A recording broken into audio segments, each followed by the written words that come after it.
അപ്പോൾ ഇന്ന് നമ്മളെ ഡീസൽ ടിയാഗോ ഡെലിവറി എടുക്കാൻ കുറച്ച് ആൾക്കാർ എടപ്പാളിൽ നിന്നാണ് വന്നിട്ടുള്ളത്. എടപ്പാൾ എവിടെ സ്ഥലം? എടപ്പാൾ തട്ടാമ്പടി. തട്ടാമ്പടി. ഓക്കെ. പേര് പറയും. പേര് നബീൽ. റാസിഖ്.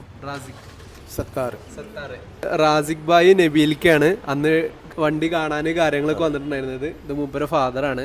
അപ്പോൾ നമുക്ക് ഇവരോട് തന്നെ ചോദിക്കാം എങ്ങനെയുണ്ട് ഈ ഡീലിങ്സ് കാര്യങ്ങളൊക്കെ. അപ്പോൾ നബീൽക്ക എങ്ങനെയുണ്ട് നമ്മൾ ഓവറോൾ ഒരു എക്സ്പീരിയൻസ് സൂപ്പറാണ്. കാരണം എന്താ വെച്ച് കഴിഞ്ഞാൽ ഞാൻ ആദ്യമായിട്ടാണ് വണ്ടി എടുക്കുന്നത്. പക്ഷെ അത് യൂട്യൂബിൽ കണ്ടിട്ടാണ് ഫസ്റ്റ് വന്നിട്ടുള്ളത്.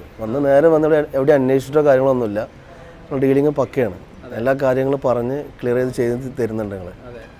എങ്ങനെ കരുതിയ മാതിരി കരുതിയ ഒരു പ്രൈസ് റേഞ്ചിൽ തന്നെ വണ്ടി കിട്ടി? അതെ കിട്ടി തീർച്ചയായിട്ടും കിട്ടി. ഫുൾ ഹാപ്പിയാണ്. അതെ. എന്ത് പറയല്ലേ, എനിക്ക് പറയാൻ ചിലവൊന്നുമില്ല. ഞങ്ങൾ കുറേ ഫ്രാങ്ക് ആയിട്ട് കുറേ കാര്യങ്ങളൊക്കെ ഓപ്പണായി തന്നെ പറഞ്ഞിട്ടുണ്ട്. പിന്നെ പ്രൈസും കുഴപ്പമില്ല, വണ്ടിയും കുഴപ്പമില്ല. നിങ്ങൾ ആ ഒരു പ്രൈസിനനുസരിച്ചുള്ള വണ്ടി തന്നിട്ടുണ്ട്. പിന്നെ നിങ്ങളെ ഡീൽസും സംസാരം കാര്യങ്ങളൊക്കെ ഞങ്ങൾക്ക് ഭയങ്കര ഇഷ്ടമായിട്ടുണ്ട്. ഓക്കെ ഇൻഷാല്ലാ. അപ്പോൾ anyway wish all the best and congratulations and happy journey. Okay ഇൻഷാല്ലാ.